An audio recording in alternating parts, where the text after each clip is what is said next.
Action. Hello, friends. Welcome to the Two Michelle's One Question podcast. We have a very special guest in the studio with us today, Jen VanSkiver from Special Olympics, Michigan, an absolute rock star in my book. And hi, Jen. Good morning. Good morning. It's so wonderful to be here with you ladies. We're glad to have you. She comes popping in here all cute and fun and bubbly. Oh, she does. Always. Like, wow, I love your energy. I do. I love the energy. I'm like, I love it. Thank you. I try to limit my coffee. Oh, it's public service. For others, me too. I'm a giver, so I limit my coffee for others. Not so much for yourself. I don't limit my coffee, but I will take all of your energy. It's working. Embrace it. Yeah. No, because she is always like that. Always. Love. You also too. Yeah, this is a high energy room. I'm feeling the vibe is amazing. Yeah, we do have a good time. We do. I sometimes think I scare her sometimes. No. Not scare. Worry. Not worry. I worry about you. Like a mom. A little bit like I know. This is a little bit. Only that she's overextending herself. That's all. Oh, I hear you. Because high energy people will do that. I can't sit. It's either all or nothing. Gotta be. It's I'm doing everything or I'm not. Don't talk to me. Don't see me. Don't. Michelle will go, did you ghost me? And I'll go, oh yeah, you texted me 4 days ago, didn't you? She'll go, hi. Oh, I was sleeping. It's all or nothing. It is. It's all or nothing. I know you slept. Good for you. I know. Occasionally. Good for you. Very occasionally. Yeah. So, but I wanted to get a question that would bring out the joy of Special Olympics. And I really wanted, and I think it's a topical at this point in time in history. What does inclusion look like? Yeah. That is such a huge question. Oh, and I want to kind of attack it from a couple of ways. I'm a rabbit hole walker, so you may have to yank me back out, and then we can pick another one to go down. We like rabbit holes. Yeah, exactly. We you got to scooch right into that mic, though. Okay, I'll get each right. the microphone. Yep, right there. We go. Good morning. Oh, I love it. Oh, let's kick that coffee in. Fun. For a public service, she doesn't drink a lot of coffee. Somebody told me that once, and I've taken it and I've made it my own because you got to own it. I'm sorry. Okay. So what does inclusion look like? That's our big question for today. Well, to Michelle's, I think it looks like my daughter, whose name is CJ or Claudia, depending on which day you hit her. Mm-hmm. My daughter CJ is 25. My daughter CJ has learning disabilities and a mild cognitive impairment.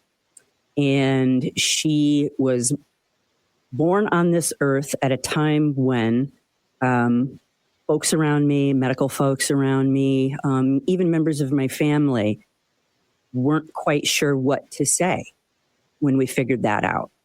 It felt tense. At times it felt sad. Sometimes it felt really, really dark. Yeah. And at every turn, we have, I had once a clinician say to me, as we were searching for a diagnosis for CJ, it took many years to land on one. And we still don't really have one. It's she's got a genetic disorder that doesn't really have a name. So she just has a slower processing speed. It's just what it is. So it's not Down syndrome or autism or anything, but that search for the diagnosis, right? No diagnosis, no prognosis. Put all of us in her ethos into a tailspin for many years because you want to be able to make a path. Yeah. My daughter Lily, my nieces, my nephews, when they're born, you imagine their world. You imagine the path. You see the wedding. You see the graduation. You see the 16th birthday. You see your grandchildren. Immediately, that's the life. And I had that too for 9 months and a couple years. And then I didn't have that, but I couldn't replace it with anything. So what inclusion looks like to me is an indomitable spirit that keeps pushing regardless of the headwinds. What inclusion, and I used to think that it was a very personal journey, right? It's the individual overcoming obstacles and odds and, taking on the world. And that still very much is half the story. But that's what I've come to realize is that's 50% of what inclusion is. The other half of inclusion is them and the rest of us in society need to figure out a way to meet her, them in the middle. There she is. So what we need to be able to do is we need to start figuring out a way to build places, spaces, systems, mindsets that include. So that doesn't mean building for a population of people on behalf of. That means nothing for us without us. So that means having voices at the table. That means having people like my daughter out front. So that doesn't mean giving her a job in the basement laundry. That means pushing and finding not just the inherent value, but the economic value, putting them into society, showing their worth, and helping them find a meaningful place. But society's got to meet us halfway. May I interject? May I ask a question? Please. I'm getting from you, you are a fixer. Yes. I got that from you. Yes. I have that energy too. Yes, I want I to do. fix. I want to be. I can help. I want to be. I would imagine it took you a minute to come to that. And how was that process? Because I have people, no, do it this, I want them to do what I want them to do. And it took me to about 50 years old, honest to God, to meet people where they are. It's a very hard thing for me because I want to fix. And what I think fixing is, right, what my idea of the path is. Exactly. Not what their path really is. So how did you get to, how did you get there? It was a long road. Yeah. You mentioned the word 50. Yeah. I'll be 55 on Sunday. Yeah. And it took me until about 50. When I arrived here is when I understood the equation. I had only been seeing it through my eyes. I'm very much a fixer. I've made an entire career out of it. I have. As a strategist, that's what people literally pay me to do that. Yeah. And when I couldn't do it in my own household, when I couldn't do it for the thing I love most in this world, this being I created, right? There's almost nowhere to go but to just keep pushing.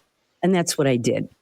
And then you come into an organization like this that was founded also out of tragedy. And we can put a pin in that and come back to it if you want to at some point. Yeah.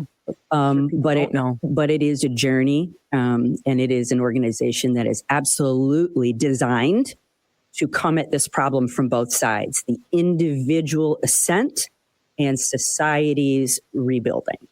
And I didn't get it. We had been donors and volunteers. My daughter had been involved in Special Olympics since the 8th grade. I mentioned she's turning 25, so that's a really long time. So 8th grade in high school.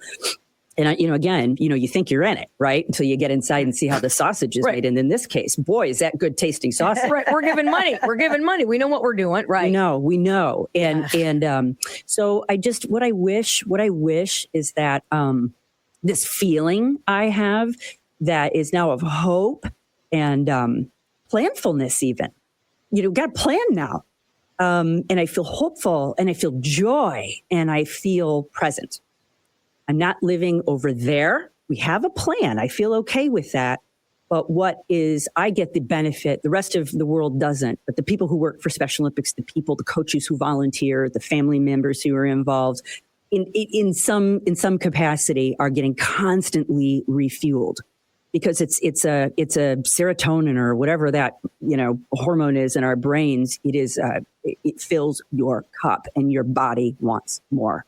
Yeah. And I keep coming back to it. So to say that I'm a lucky person to be able to answer that question for you, as winding as a road as it took me to get there, as long as my personal journey has been to get there, I'm here now, and I see with clear eyes, and I see with an open heart, which is probably the key. That's what I didn't have coming in. All special needs families, you guys, overcoming. It's not just for the athlete, for the individual. The families go through quite a bit of soul searching. And we enter almost every situation because it's a doctor's appointment. It's an IEP at a school. It's, trying to make friends and create a social circle. We come in dukes up. Anger and dukes and ready. Rage. Right. Really. Rage. Mm-hmm. And what is rage? That's secondary emotion. What's under there? It's the primary emotion. It's fear. Yeah. And that's a pretty powerful thing to carry around for 50 years. So I think my goal for inclusion is to remove that fear from other people, to help our families find calm and acceptance and leaning in, because there absolutely is a fix. There is. But you have to realize, what is the fix? You almost have to reframe the question. It's not your idea of a fix. It's what their fix needs to be for them to survive and flourish. It's not about what you want for them to flourish. It's about what they need. Or the societal box. Yes. Or the society. Yeah. Oof. So Jen, you did touch on this a little bit. Let's go back to the history of Special Olympics in general. And because it is a story not a lot of people know. And this organization has gone so far. It is just completely changed. It's as old as I am. Yeah. It truly is. Yeah. And so, excuse me, the way that the organization got started, so everybody knows the Kennedy family, right? American royalty. There were many children of Rose and Joe Kennedy, right? The most famous are the political ones, primarily males, that did very well because their path was predestined by their family, different time, different era. But that's a family that really believed in public service. Whether or not you like their politics, it really doesn't matter because they put into place some amazing service programs in this country. Special Olympics is an outgrowth, and here's how it came about. So I mentioned there are several children. We know JFK to be probably the most famous, Teddy Kennedy, Bobby. There are a lot of sisters in that family, too. One sister that we don't really know a whole lot about, her name was Rosemary Kennedy. I believe she was the eldest of the girls. And Rosemary clearly had an intellectual disability. That's the label we give it now. There are other words used to describe it back then. And there was no place really for even a discussion about it, which is probably why we didn't use very good words. And with a high profile family that was about public service, media savvy, right? Was about sports and competition. There was no place for Rosemary. And so she was, and I think also for her own safety, them being such a high profile family, I also believed they did not want her to be a target. So she was kept out of the spotlight. And for a time, institutionalized, which was very much the norm of the day. And that was very standard, right? Very standard. The minute it was standard up in my lifetime here. Yeah. Right. They only closed the mental institutions, but how long ago in Michigan? Yeah. You know Traverse City. Yeah. Right. You know Traverse City, Mount Pleasant. Correct. Yeah. Correct. So at any rate, she spent some time there, and to no avail. They couldn't seem to make it better. Couldn't seem to fix it. Yeah. So what ended up happening is Joe Kennedy made a decision unilaterally based on the quote unquote science of the day, and they lobotomized Rosemary. And what ended up happening is it created a worse situation that was already there. There was absolutely no fix that arose from that decision. It worsened. So then she really had to be institutionalized. And, the family was on a trajectory. The siblings didn't really know too much about that. It was kind of kept from them too. I believe that Eunice is the closest in age to Rosemary and had a kinship with her and very much felt her loss. And so at some point, Eunice was able to go in there and get her out of there and bring her back into the family and love her for what was in front of her. And always felt that Rosemary wasn't given the opportunity to find her place. And what she did as a result of that, reactionary, a very driven family, I got to fix it. Mm-hmm. So she decided that she wanted to get to understand this community. So, they have a beautiful home on Cape Cod. We've seen all the pictures of them playing football in the yard and all that stuff as the Kennedy family when they were young. Had a pool too. Mm-hmm. So she went and got the neighborhood kids who had intellectual disabilities that she was aware of, brought them over, brought their families, put them in the pool. And when I say put them in the pool, that's not put them in the pool with their mothers. It's she put her little bathing cap on, hopped in that pool and said, literally, sink or swim, kiddos. I believe in you. You can do it. So there was no, I'm not doing it or I don't feel like it. None of the Kennedy children were raised that way. And therefore, that was the attitude, the can-do attitude she adopted. That grew year after year until we are today. So we're somewhere between 6 and 7 million athletes, a global movement. Nearly 200 countries participate with us. Every state in the U.S. participates. And my CJ is one of them. Oh, CJ's a rock star. Great story. I love CJ so much. And CJ is, she's your daughter, so I would expect nothing less. But CJ will get up. She has spoken publicly and talked about Special Olympics and what it's done for her. And she's a nurse. Yes, she's a nurse tech. Wow. Correct. What event did CJ take part in Special Olympics? So she started off doing basketball. Great story. I can give you the video too. It's only 6 seconds long, but literally captured it. I didn't. I was a nut, but somebody in the audience, somebody in the stands captured this. What happened.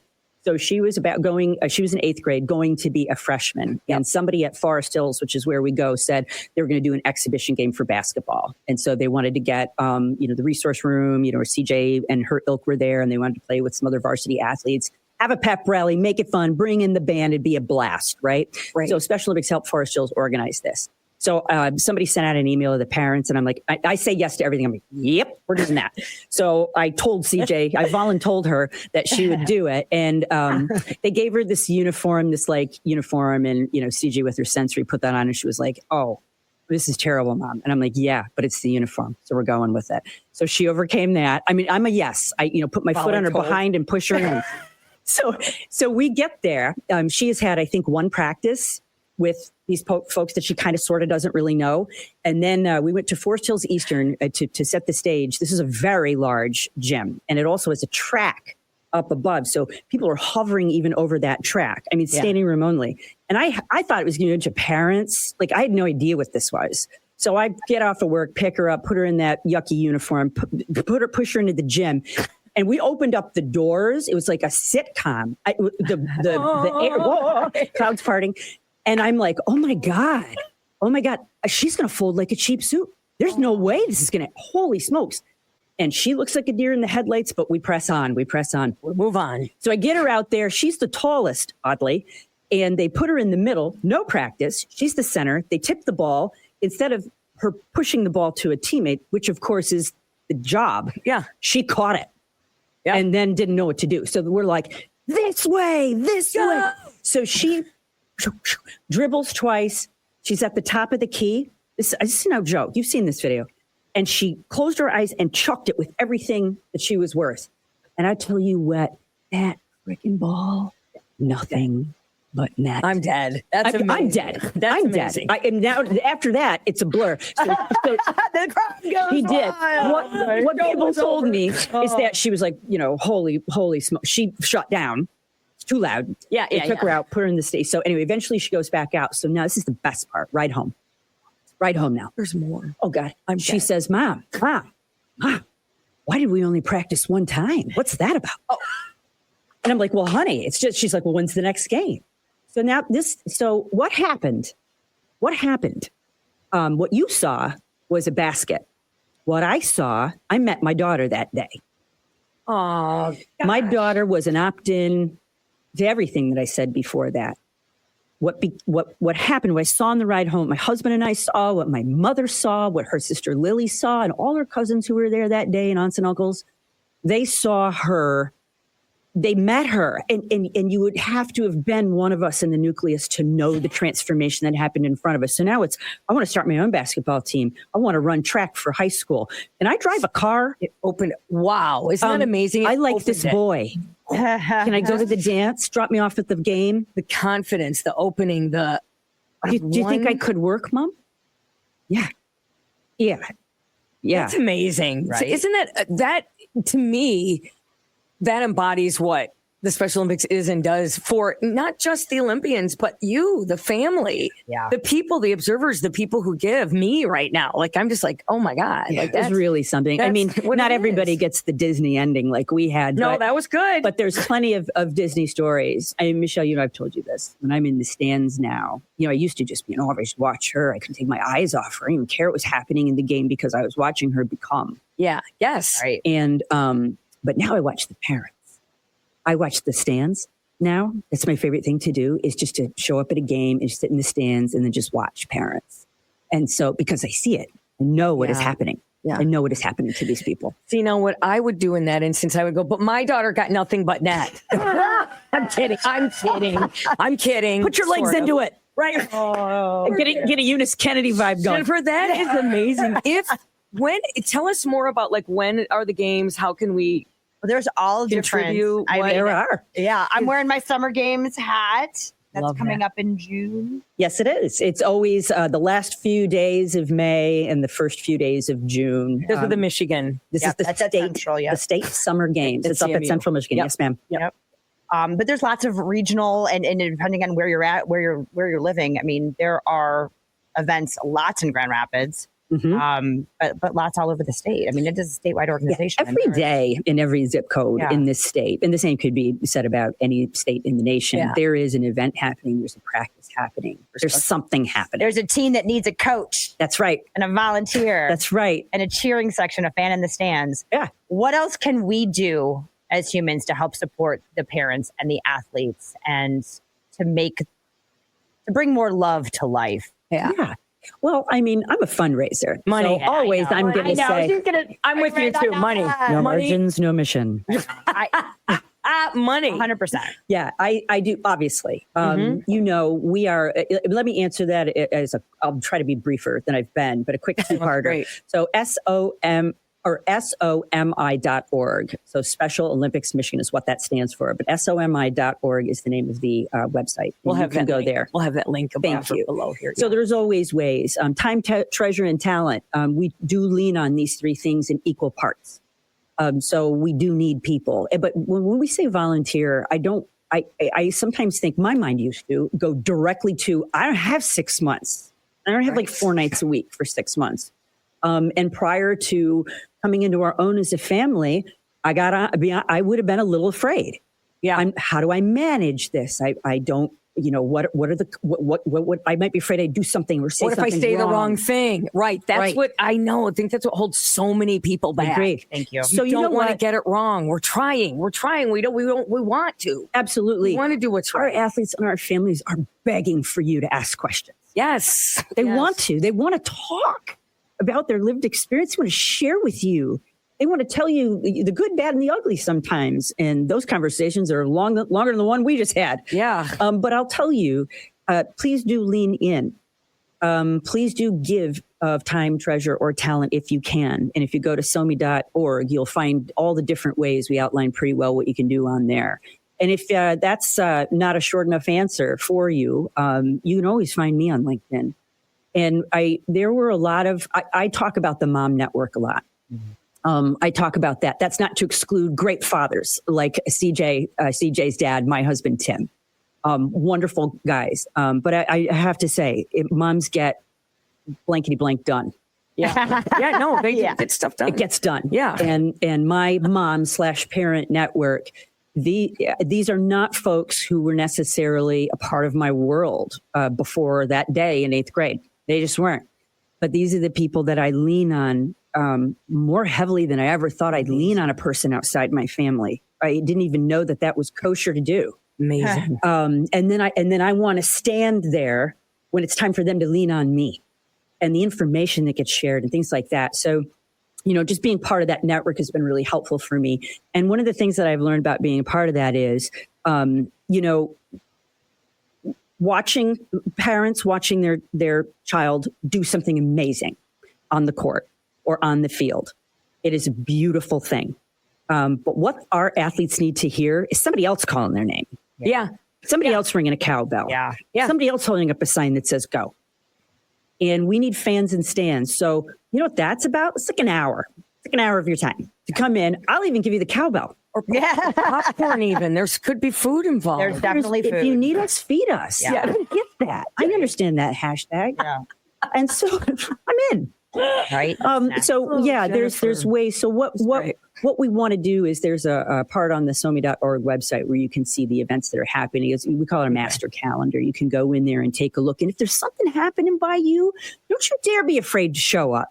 Don't you dare go right up to the registration desk and say, I'm here to cheer somebody on. Yeah, I don't care who's playing. Anybody. And chances are we'll have markers and signs. Chances are we'll have those famous cowbells I mentioned, because that's my jam. And we'll have pom-poms. You know what I'm saying? Yeah. And I invite you to be a part of it. I invite you to, you know, get your eyes up off the field too and look at the people sitting around you and watch that happening and be inspired. And if you love that, and if that serotonin switch goes on in your head, come back. Yeah, if you feel good. Come back and keep asking, and we'll find a spot for you. Come to a fundraising event. For example, in Grand Rapids, we have our Athletes Like Audrey event that's happening on May 19th. That's a Monday. It's at the very swanky JW Marriott, the ballroom. It is always sold out. It's going quick, so get in there quick. And why is it sold out? Because athletes are at the center of everything that we do. So this year, which is going to be kind of fun, I think you're participating, Michelle. Yes, you are. You signed up for this. I'm good. You did. Very I excited. voluntold. Very excited. Voluntold. Okay, so here, yeah. She voluntold. I know. And so, but this is great. So, you know, folks who are listening to this podcast, I mean, this is the audience. What we're doing, we had very, very lucky. The Special Olympics of Michigan had 4 athletes go to World Winter Games in the Italian Alps, so in Turin, Italy. They did it in February. Out of the 4, we had 2 gold medal winners. So please understand me, having 4 athletes go to a World Games is unheard of unless you're an organization the size of California or Texas. We were a standout. And then to have 2 of those athletes medal in alpine skiing, it's as ridiculous as the Disney video of my daughter. That's how crazy it is. These athletes are incredibly talented. What a fun year. It is. And they have beautiful personal stories. So we're not just going to focus on that because not every athlete's going to make it to that level. But what I want is I want corporate folks, I want members of our healthcare community, I want members, anybody who has a vision and power to influence how this community is organized. I need them to come in and see these people. So we're going to do like a press conference style. We're going to set them up. It's going to be fun. It's going to be fun. Well, look who I'm working with. I'm working with Michelle. So like, how could we not come up with this idea 100%, right, as our board chair? 100%. So we decided we'll do a little press conference and we're going to pepper the audience with our finest members of the media, including both of you, which is amazing to me. And I'm grateful. Thank you. Yeah. And we're going to fire some questions at these athletes, not just to hear about what it was like to be in the slopes and at the highest point in Italy, but also maybe to be at a lower point in their life and figure out how they got from there to Italy. It's going to be an amazing journey, and I'm very, very excited about this program. We're extremely grateful to the Secchia and Giannanoa families who host this for us annually, and it's an honor of Kelly and Carl Giannanoa's daughter, their late daughter, whose name was Audrey Liu, and she was a young athlete with our program. And people know another movement that is named in her honor, which is called the Red Glasses Movement. It's seeing the world through her eyes, which is literally everything we've talked about. It's an inclusive viewpoint. Yeah. So we invite people to come for you'll leave changed and hopefully a little lighter in your wallet. I'm leaving this podcast changed. I know. I'm like, Jennifer. Goosebumps. It's amazing. All of the info will be above or below. Anything you want to click on, we'd love you to help. We'd love you to volunteer. What is it? Time, talent, and treasure. But treasure. Yeah. Treasure. We need your money. Definitely But take your treasure.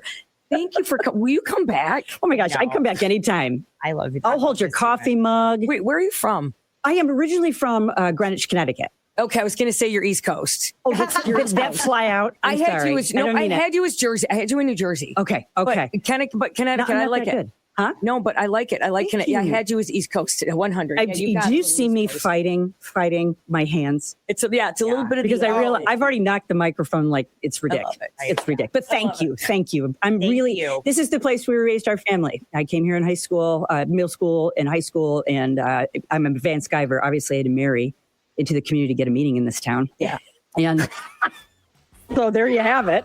And we never left. This is a beautiful place to be because of philanthropy and inclusion. We're leading the way, my friends. Be proud of where you live. Yep. Thanks, Jennifer. We are. Love you. Love you. Like, follow, all the things. Volunteer. Give us your money. Thanks. Bye. Mwah.